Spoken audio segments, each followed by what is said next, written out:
Hey, good afternoon, good morning, or good evening, wherever you are, whatever you're doing. So glad that you spent a little time with me today. So, why is now the time to write your book?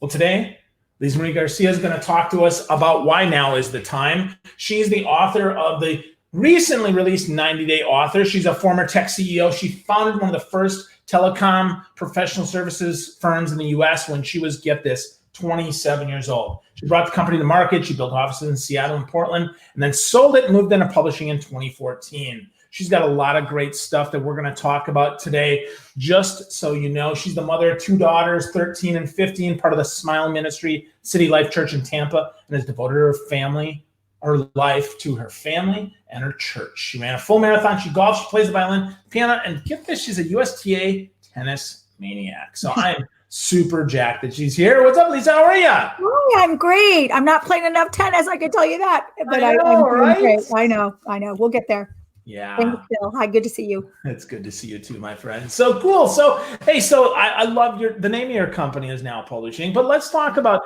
why now? Why is now a great time to write your book? Why should you get it done in the next 90, 120 days? Right. Well, even without COVID, there's a sense of urgency because we are in the age of content. Period. Right. If we know anything, I mean, what is everyone telling you to do? Make sure you're engaging with social media, build up your social media, make sure you do your digital marketing. I mean, all of that is what it's leading to the content that you produce, you engage with, you build your network in. We are in the age of content. So if you buy into that, which you should, because it's all around us, then you should understand that if you don't publish your book and your content in your book, then someone else will decide that content that defines you or defines your business. So the deliverer of the best content is a book. So it really is timely, and it's important right now that you become a book author and you write your content and publish it. So we're talking nonfiction books specifically, right? We're talking about a book that actually used to grow your business, not some fiction fable or something like that. But how do we decide, what is the content of our book? You talk about that our content is going to be decided for us. People are going to assume that that's what it is. So how do we decide what the heck that content is? Because there's so much of it out there. Yeah, no, good question. We call them our business brand books. And so, yes, we specialize in building that. How we decide is it's actually something that comes out in a process that we have. The very first meeting we have with a new client is called a mind map book build. And in that meeting, we ask for 3.5 hours from our clients, whether it's on Zoom or in person. And basically it circles around, I'm seeing the form in my mind, but it circles around. The question is, what makes you, your business, your message impactful? And so we have to define that. And to be honest, we have business authors come in and they think that they have a whole message and they start telling us about it. But when we go back to that core idea, it becomes completely different. So it's the question that's asked to the business person of why you versus your competitor. How have you been successful versus the competition? What is unique and different about you, your business, your brand, your company, your services? That's what your book's about. So once you answer that question, then all the chapters come around that. Okay. So why you versus your competitor? What makes you unique? Now, unique is a word often bandied about, right? What does that really mean? Let's break that down a little bit more to help people understand, because I would argue, right, that everybody has something that's different about them, but it's sometimes hard to put our fingers on. So can you break that down a little bit more for me, please? Sure, of course. And one of my favorite sayings is, and it's in the Bible, nothing new under the sun. Right. So if you buy into that, which I do, and, we know that, nothing new under the sun. Here's what I say to that. I say, yes, but it might not be new, but there's a new perspective at looking at it. There's a new way of, talking about it, positioning it, packaging it, and that. And so the other thing that will have happen at this mind map time is our head of publishing. I've heard her say this many times. You can't say this because there's 10 other books right now on the shelves in the business genre section that say that exact thing. So let's say something new. So, challenging that, okay, well, what really is unique out there? It's not that we're saying that, that you invented the Rubik's Cube, which happened to be a new thing when it came out, right? It's this idea of your approach to solving a customer's issue, your approach to putting something in the marketplace that might already be there. That's what's unique. your approach and how you look at it in the perspective.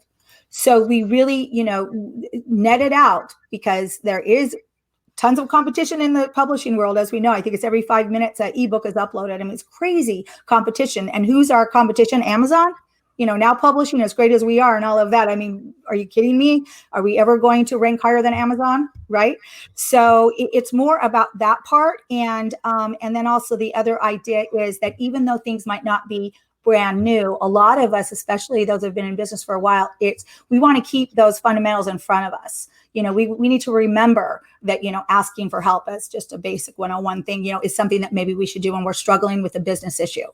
So that's kind of the take that we do for business books. Yeah, that makes sense, right? It's the way that you say it, not necessarily what you say, right? I mean, writing a sales book, it's simple, right? You prospect, you build relationships, you close business, you follow up, and you follow back. I mean, that's not new, but how you present it, your stories are different, your point of view, your experiences, who you are, how you talk about that, very, very different. And I think that's important to understand, because a lot of folks, I mean, I know that is a discouragement, right? When we say unique, it's like, well, hold on, this has been told. I've suffered from that myself, right? I think a lot of times I say, well, crap, that's already been said 1,000 times, but I realize how I say it is absolutely different, or the energy that I put behind it, or the order that I put it in. Yeah. And that's really good.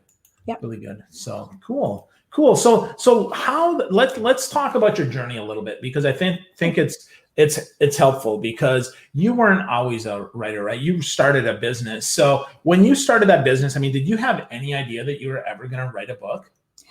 Well, so, there was two businesses for me. I mean, I was an IBM engineer out of college. I was hired by IBM. They owned IBM Rome, which was telecommunications, put me into that company, and I ran that company. I have a business degree. So I was just business, tech business, period. I moved here 7 years ago, still technology as a position. And I was told to write a book. And I'm told those reasons that I'm going to tell you right now: instant credibility, build outside your network, the whole gamut. There's like there's a presentation that we teach is like 10 or 15 reasons to write a business book. I'm told to do that. I was in a program called KPI.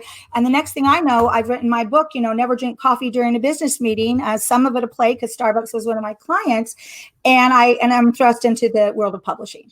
But so that thrusts me into publishing, thinking it's for myself. And now I've been the COO for about 5 years of this company now publishing.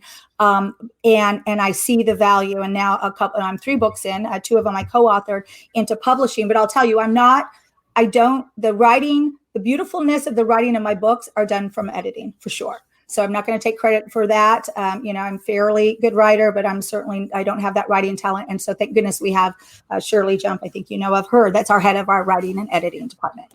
But yeah. It changed my life. I mean, and that's the one thing I say over and over. And I've heard our clients say that writing a book changes your life. And you can't describe it, and you won't anticipate it. You know that too. Look how your life has been changed by being a published author. Yeah, absolutely. Yeah, my life is completely different. My book actually turns 15 on the 30th of this month. And I think about where I was 15 years ago. My goodness, there's not a piece of it that resembles my life now. And it's just so interesting. Things change, opportunities happen. I've been blessed with that. And I absolutely recommend for anybody thinking, hey, I should write a book. I do agree that now is the time. We have so much to give, and our voices need to be heard. So with that, right? So you kind of went into that. You got pushed in there by your organization, which is really cool. Some organizations don't support that. So how do we get that support behind us, Liza? How do we make sure that happens so that people can be so that it can be successful? Because that's one of the things I know my first book maybe didn't get as much push as I'd have liked, because I didn't have all the support that I expected to get behind it, because the publisher actually went dark 2 weeks after because they had a credit card breach. So I was without a publisher for a whole year, which is a story for another time. But how do you do that, right? How do you make sure that you get the right people behind you? Right. Well, so what's been a very educational part of my role at now publishing is I get to sit across from people like you that tell us all these stories that that maybe they've been working on a book for 30 years. Maybe they published with a publisher that went out of business. Maybe they met with a publisher that took their money and didn't produce anything. It's been really crazy, the different stories we've heard. Now, we've also heard stories where people will say, I know in my spirit, or I know in myself, or the universe is telling me to write a book. I love that, because then I'm saying, okay, now you're sitting across from me. Let's make this happen. So we hear all of that. And what I love about what you just said was, you didn't have the support for a year. So now you know what you should have, based on that. And that's sort of what happened with me. I do like the publisher of my first book. I respect them, but I knew where they were lacking. I saw it for myself. And one of the things was, of course, they're a traditional publisher, and they did not promote my book. They said, congratulations, Liza, here's your book. And oh, by the way, go hire a PR firm, which I did, and hire another one, which I did. So what I saw through my journey, and mine was about 6 years ago now, what I saw was what I thought publishing was missing. So our company, and part of that is what you just talked about, the support. Part of that is, and actually, sorry, let me finish my thought here. Part of it is that who is selling your book, who is promoting your book. And it's not just, we'll give you a book landing page.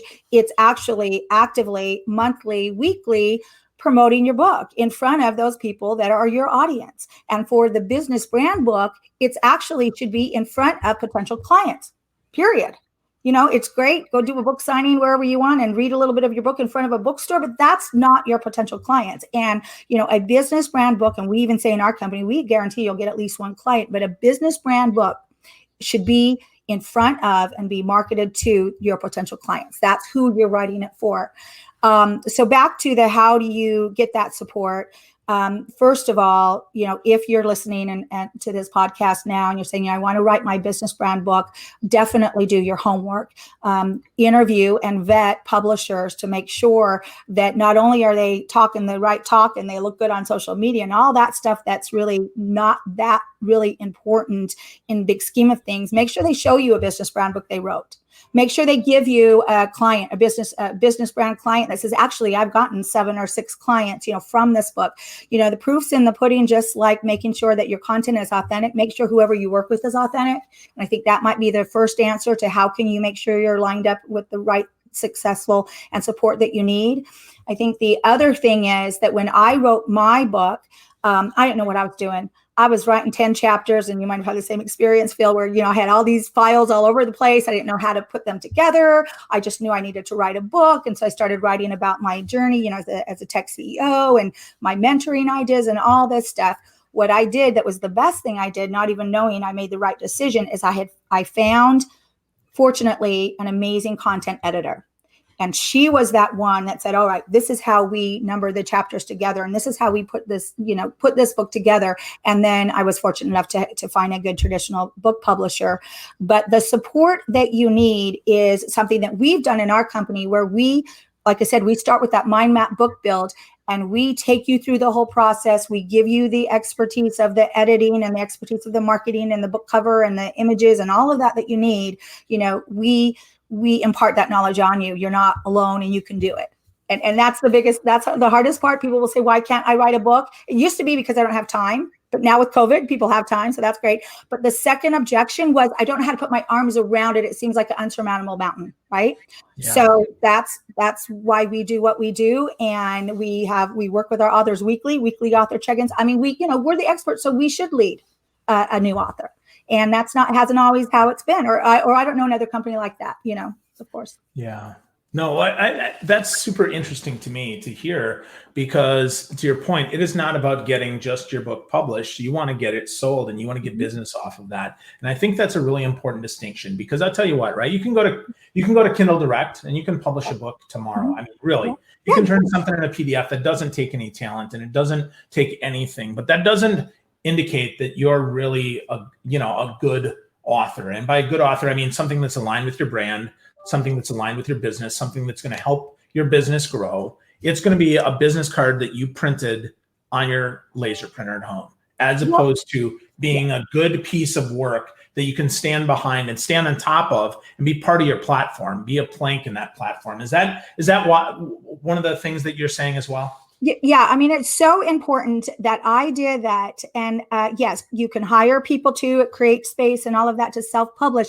But here's the good message, or the message that I got. I got that writer's fatigue when I was writing my Never Drink Coffee book with my content editor. I was over it. And it's so funny because all authors will get there. They usually get there about chapter 7. And we're like, okay, we know you're at this threshold, but you're not over it because of this. She advised me. She said to me, I love it. She said to me, Liza, this book will live in perpetuity. This book represents you. You want to be proud of this book every time you pick it up, every time you talk about it, every time someone says, oh, is this your book? And she was 100% right. And the issue that we see with self-publishing are people that just want to get the book out there, and they have spelling issues, they have grammar issues, content doesn't make sense. It's not, they just wanted to finish it just to say they wrote a book. It's not that. And it represents that person. And it makes me sad. And I've met them. I've sat across from them and looked at their books. And I just feel bad because I know they're this professional, amazing person, but the book sure doesn't put them in that light. So, and it is just like anything, just because I might be able to figure out by watching YouTube how to put oil in my car.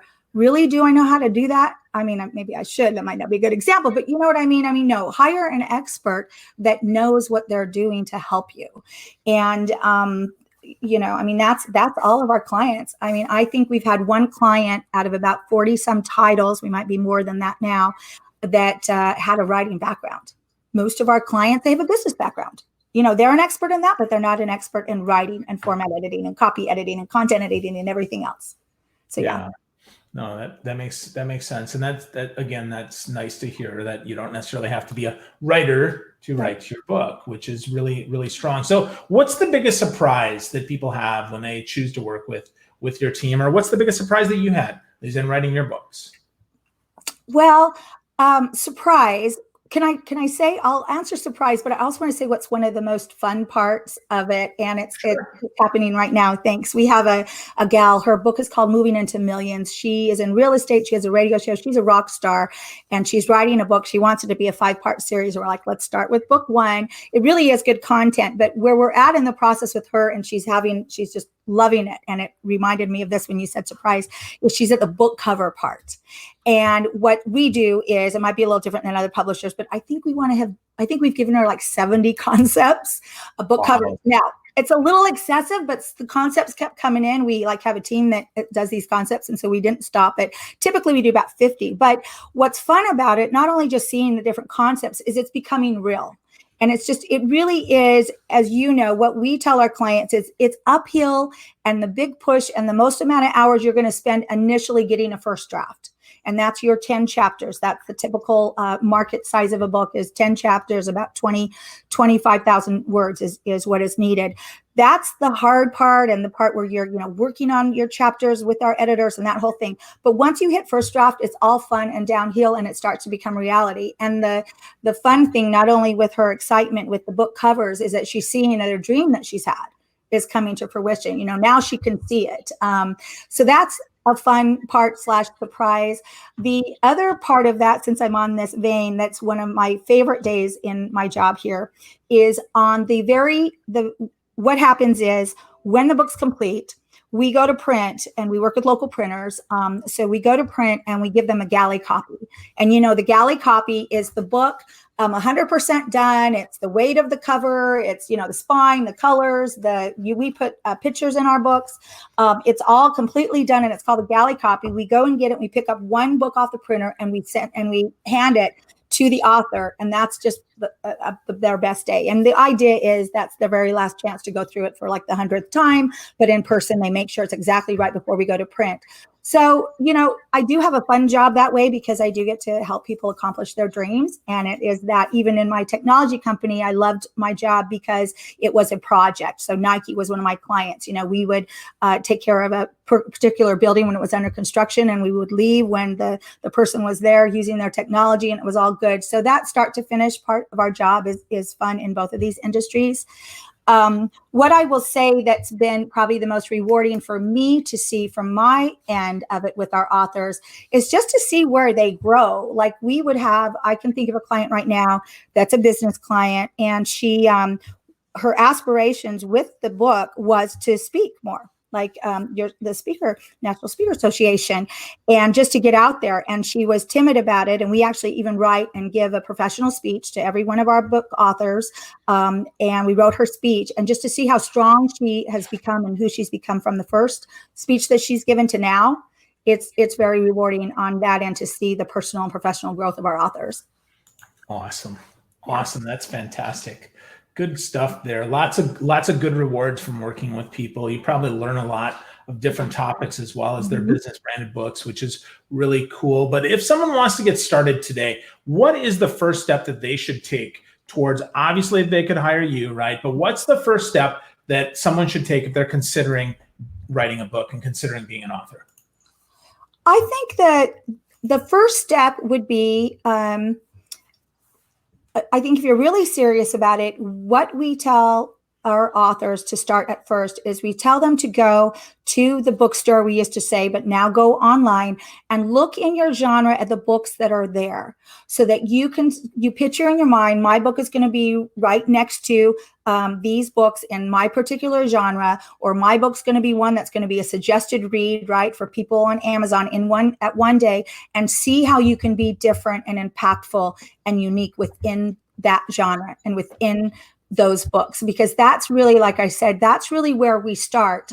We don't take all our clients. There's a number of clients that we have turned down just because we want a book that's marketable. Just end of day, we share in royalties. We're about the promotion and all of that. So we are not and we're also not a team of 100 people. So we are very particular, and we're getting even more so regarding the book. So it's got to be marketable. It's got to be unique. We've got to have an author that the promotion that they want is something that we're going to be able to fit into as a team. And it is a team effort. It is the author and it is the publishing house. So again, like you said, what can you do to start? That's where we start. You start and then do your homework. We call them discovery calls. Have discovery calls, have discovery chats, check out everything. And what you'll find, because we found this when we did the infrastructure to set this company up, is that the world of publishing is very kludgy. There are no industry standards. There are no, what is the price? There is no industry standard price. But of course, there's ranges and there's, offerings and all of that can drive it. But like I said, at one point, do your homework, do your discovery, ask for what I think is the most important is ask for what books they've published recently, ask for client referrals recently. That's just sound business 101, but it should definitely be applied to an industry like publishing, because anyone can enter the market. Absolutely. Good stuff. So do your homework, folks. See who you're in competition with. Make sure you got somewhat of a unique point of view. Do some discovery on that, right? Do your research. And then last but not least, ask for those referrals. Great points, Liza. So if folks want to learn more about you, of course, they can go to nowscpress.com. But what's your favorite social media? If somebody wants to talk directly to you, Liza, where would you send them? Yeah. Well, publishwithnow.com is our good website, but publish at nowscpress.com. But again, our website, I was just letting Phil know that we do have a program called the Great Write-In. It's starting in 2 Fridays. It's a 6-week online program, and we will teach you how to publish on your own. Very low price point. It's only a program we did once. That's why this is called the Great Write-In 2. We will only do it one more time this year, but we just want to help people achieve their dreams. We just want to let people be the business book author they need to be. And I think this as well, Phil, that it's been said, it's definitely been said that the book is the new business card. But more than that, it's been said that you will be left behind if you aren't a business book published author very shortly in the marketplace. I mean, your clients will say, I got 5 people that have written a book on family law and you don't have one. I mean, it's true. I've heard that for 5 or 6 years. So, we want to help you with that. And we have that program, but yeah, publish at nowscpress.com. It's great. Or Google us. Awesome. Good stuff. Thank you so much, my friend. Really awesome stuff. So folks, lots of stuff you could learn today, lots of takeaways. My biggest takeaway from today is now is the time to publish your book. Now is the time to get your ideas out before your competition does. If you've got some extra time, now is your time. Put a good team behind you and write a great book that you can be proud to stand behind. Liza and her team at nowscpress.com would be happy to talk to you about that. Give them a look and certainly do the work. It is absolutely worth it. Being a published author is one of my favorite things in the world, not because I loved writing, but because I love the outcome. Thanks so much, Lisa, for spending some time with me today. I really appreciate you. Good times. Thank you. Thanks, Phil. Bye. Bye-bye. Thanks again.